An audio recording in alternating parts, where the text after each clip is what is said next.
All right, hello everybody. This is going to be a fascinating panel.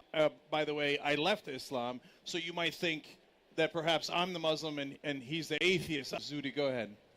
My name is Zudi Jasser. It's a pleasure to be here. I run an American Islamic Forum for Democracy. Our organization was founded in 2003 under the premise that terrorism is simply a symptom of a larger global problem of political Islam or the Islamic State ideology. ISIS didn't exist at the time.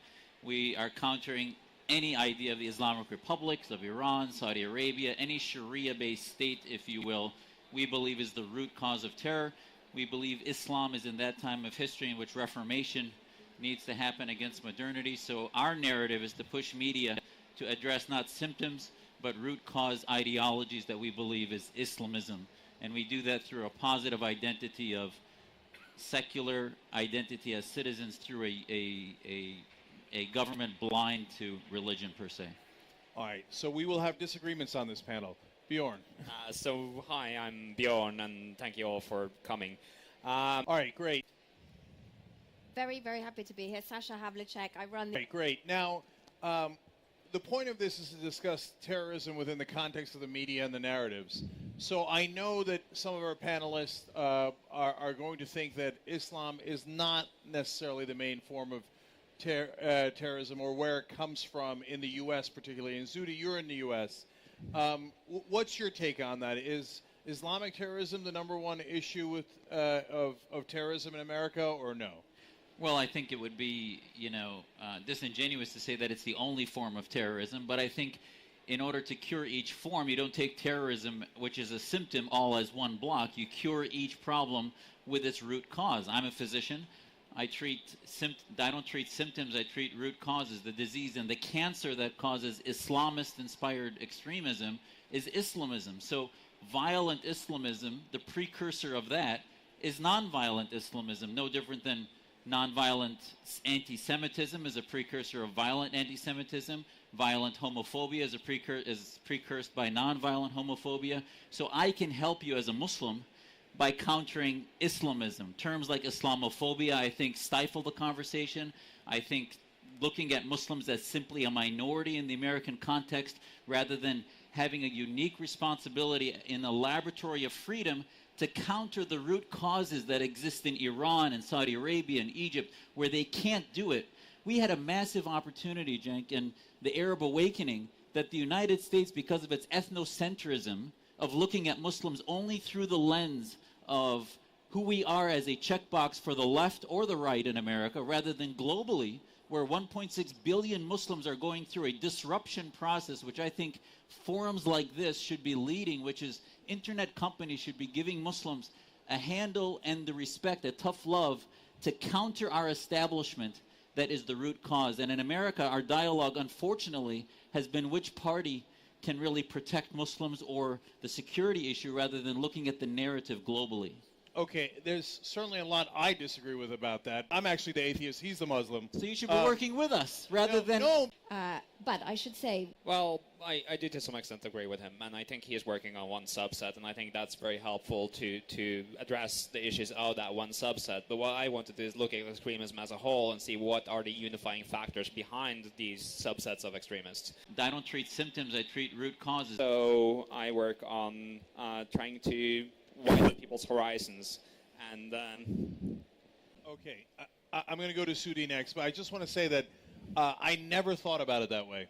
That it's not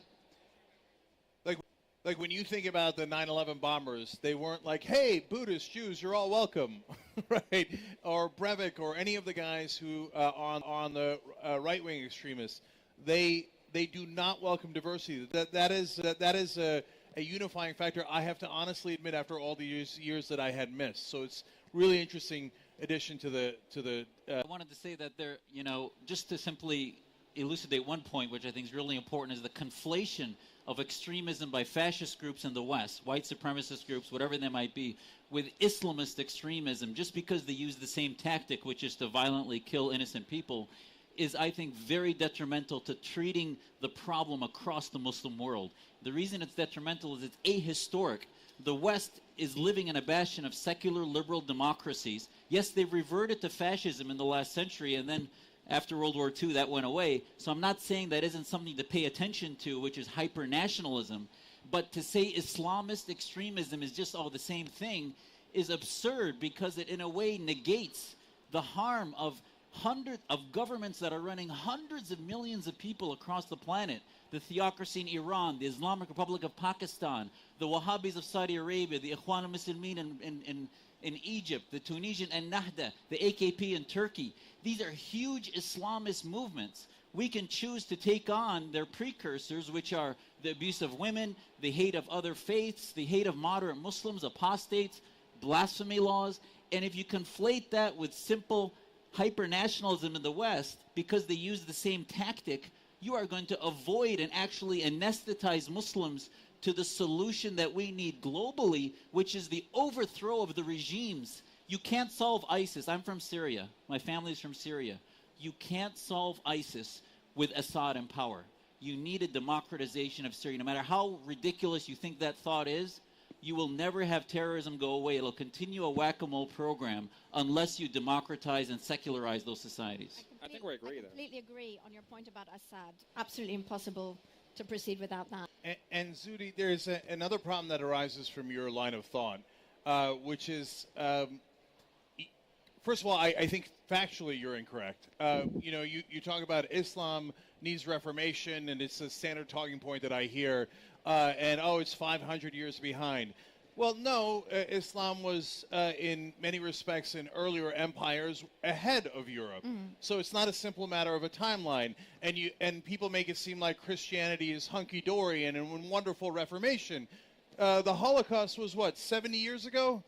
It seems like Christianity was monstrous just 70 years ago, way worse than Islam has ever been, than any religion has ever been. So if you took your point of view in 1942, you would say the Christians are the worst. The Christianists are the ones that are destroying the world. We must reform Christianity, which is so barbaric that it has just killed 13 million people. These Christians are the problem. Now, I say that as a prelude to, can you not see that when you say what you said, that people think, oh, a lot of right-wingers especially, oh, right, Muslims are the problem. Muslims are backwards. I think we agree there. I completely agree. And we must address Islam before anything else, especially given that 3/4 of the terrorism in America is actually right-wing terrorists. The stats you're using are very deceptive, which is you're saying 3/4. You do the population ratios when Muslims are barely 1 to 2%, and then you ratio that to the amount of terrorism. So are I would Muslims tell you, worse? I'm telling you that Muslims need to be not treated as children and infantilized, but rather treated as adults, which is that you have to expect of them not to view us in a narrative of we want to coddle Muslims and ignore the fact that in most of the mosques women are separated, they're not on boards, they can't even be seen at the base of the mosque in the main center of prayer worship.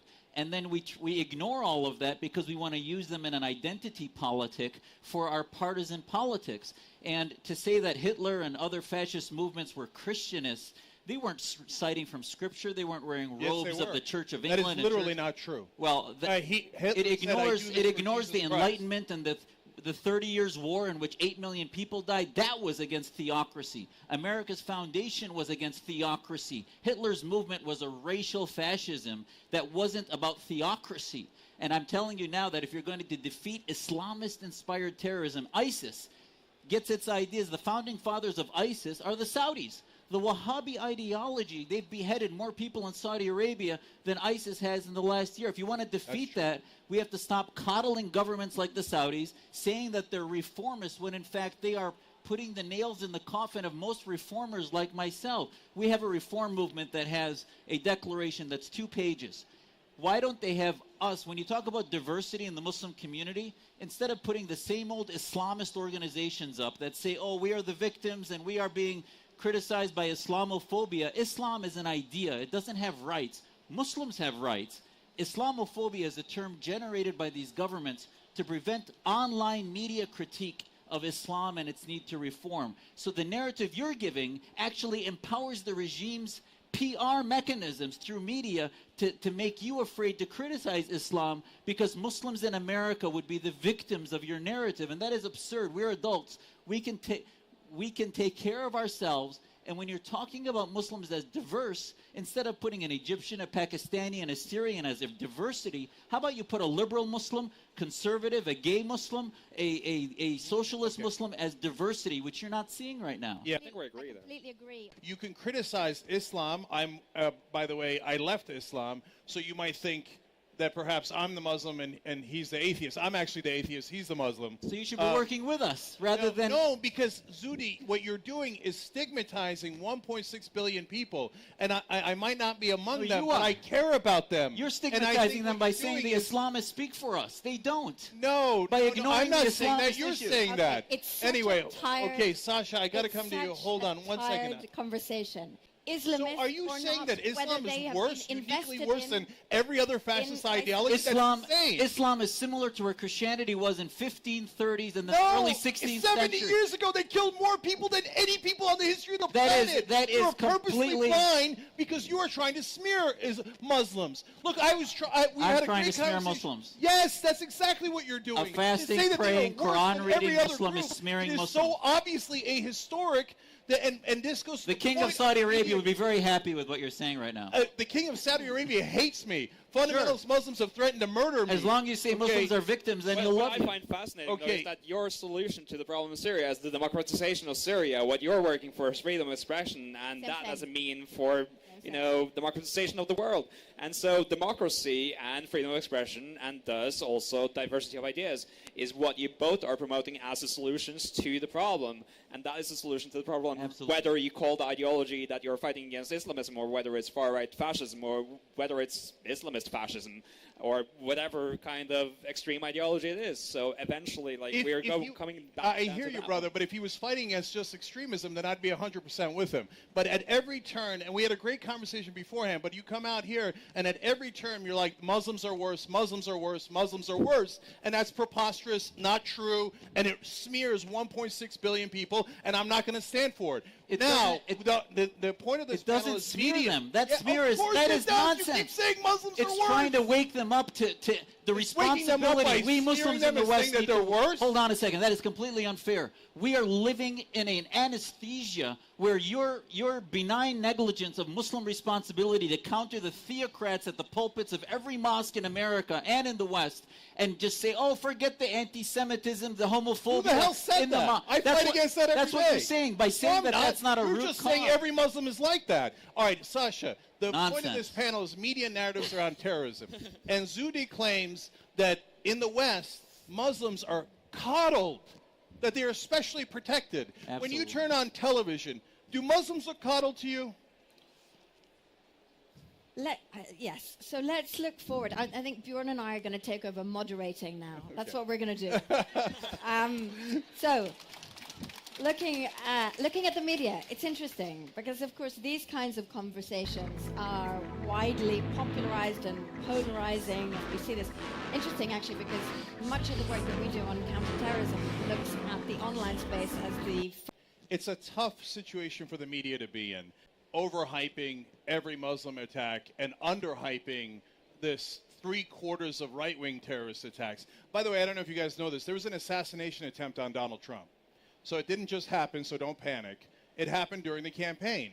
And it was by an undocumented immigrant. Yet almost none of you have probably heard about it. Certainly in the audience, almost no one's heard about it. Why? It was a white British guy. So it was no big deal, and the press didn't talk about it. If that guy's name was Zudi's name, everyone would have talked about it forever, and you all know it. It doesn't matter where you are in the political spectrum. So, but on the other hand, Bjorn, what are you supposed to do? Not talk about these huge terrorist attacks like the one that just happened in New York? So how do you solve that? Well, I think you need to talk about it in a more nuanced way. They have stopped publishing photos of terrorists and their names. And of course they report on the attack. And then others have looked to focus on the victims and name them and give them their place in this space. So I think there are ways in which one can report in more innovative ways on these attacks without glorifying. Yeah, at the Young Turks, we after the first day, we try really hard not to show the picture or name either the terrorists or the mass shooters. Because I agree with Bjorn. I think they're looking for glory in all the wrong ways, and we don't want to give them that glory. But Zuhdi, I wanted to let you jump in and also ask you, following these, so do you think that the mainstream media in the U.S., where you're from, is handling it appropriately, that they should be focusing more on the Muslim attacks, or maybe even more so than they already are? Well, again, I don't know if I'd compare them. I think each one has issues, whether it's on the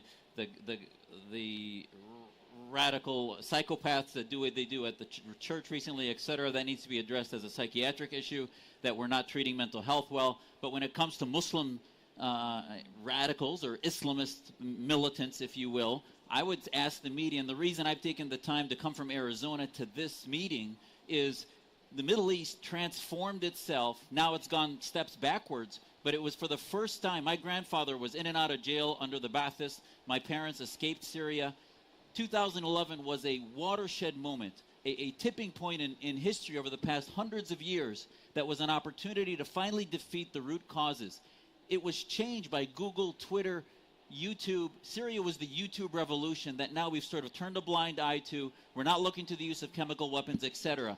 And to mistake the deep, direct, covalent connection between those dictatorships, the Arab awakening, and the means for disruption, I would tell you that Muslim communities would benefit from disruption, whatever it takes to disrupt us. The narrative, because Muslims are 3 or 4 million Muslims in America, the minorities living in the West, we have a laboratory to do things that needs this networking to be done in order to bypass the current establishment power structures that are ossified and fossilized in the 8th and 9th century.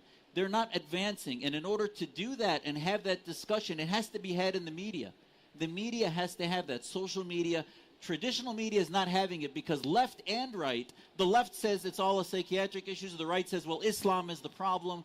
In the middle is 90% of the free world saying, where are you guys?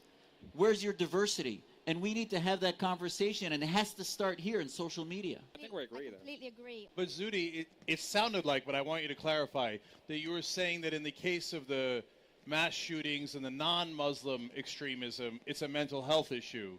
But when it comes to Muslims, it's not a mental health issue. It's not. Al-Baghdadi, Osama bin Laden are not mentally ill people. These are fascist theocrats. So only the white people are mentally ill, but Muslims mean to do it because they're Muslims. Quit using me as a lens through which to look at partisan politics. If you want to look at Christian radicalism, we can do that, but I'm not your expert for that. I am a Muslim reformer who believes that we are coming through a time that we need to defeat theocracy, no different than Jefferson, Madison, and the founding fathers did in the West. That's where Islam is today. And you are talking to me as if somehow I'm conflated with the U.S. Communist Party and others. I would be my antagonist. If you look at this discussion in the Middle East, the antagonist is the Muslim Brotherhood Party, political parties that are based in Islam. In the West, you don't have those type of political parties other than a few, yes, the KKK and others, but they are on the margins. In the Muslim community, it's in the center. You have Front National, you have Donald Trump. But they're marginal. It's called, like, so the 3/4 of terrorist attacks are marginal, but the 1/4 is central. I got it. So now, again, I want to go to the issue of the media and these narratives. So, Sasha, how do you fight against radicalization, whether it's far-right extremism or Islamic extremism, but not perpetuate the narrative that those people are in those groups? And I think something that actually Zuhdi's struggling with in a sense, I don't know if he knows he's struggling with it, but how do I defeat Muslim fundamentalism, a goal that I completely agree with, without seeming to target Muslims? So, look, one way I do it is just try to argue against religion, period, which I know is not politically correct, but I think it's poison overall. All of the religions, not just one of them. I think they're all, unfortunately, totally wrong. The texts are wrong. They lead to violence, and I think we have to change the culture. But most people are not going to adopt that stance. So, Bjorn, I know you talked earlier, and I want you to share with everybody about reverse engineering extremism. And then I don't know if you have time, but can you connect that to how the media can help to do that? We're out of time. I want to do very specific thank yous here. Zuhdi, to have the courage to come and disagree And honestly, it's, you know, in a situation where not everybody agrees with you, and to fight for your principles, even if we disagree. Thank you so much for doing that. That is a level of magnanimous behavior I cannot imagine. And thank you all for listening. Thank you. Thank you.